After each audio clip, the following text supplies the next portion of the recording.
Hello boys and girls. In this video we're going to learn how to factor by grouping, and let's take a look at what we're given and kind of talk about strategy in terms of finding the GCF from the entire polynomial. So let's take a look.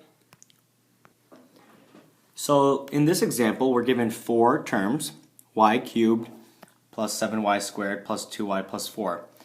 You always want to factor out the GCF when you're given a polynomial, but if you look at all four terms, our GCF is going to be 1. So this video is focusing on the fact that you already know that the GCF is 1, and we're going to factor by grouping. And you usually factor by grouping when you're given four terms that doesn't really have any like terms, and it's basically written in descending order. So you have the y cubed plus 7y squared plus 2y plus 14. So what we're going to do is we're going to factor we're going to group the first two terms together, put an underline underneath, and then the second two terms together, put an underline underneath that too. So we're going to focus on the first two terms and find the GCF between y cubed and a 7y squared. And it looks like they both could be divided by a y squared, leaving us with just a y plus 7. The first group has been factored.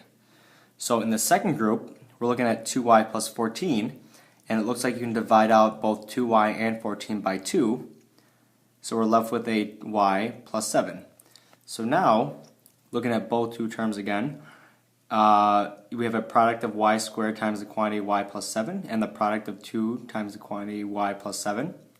And as a whole, they both have a common binomial factor of y plus 7. So we're going to factor that out. In the first group, we are left with a y squared, and in the second group, we're left with just a 2.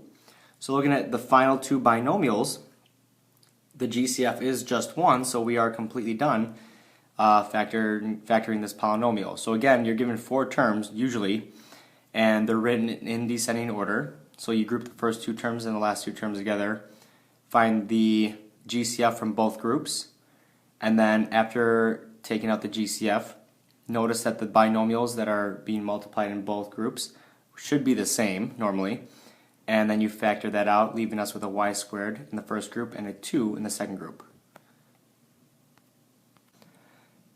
So in this second example, we're going to give in four terms again, and we're going to factor by grouping. So looking at this example, you have four terms in x cubed minus 12 plus 3x minus 4x squared, excuse me.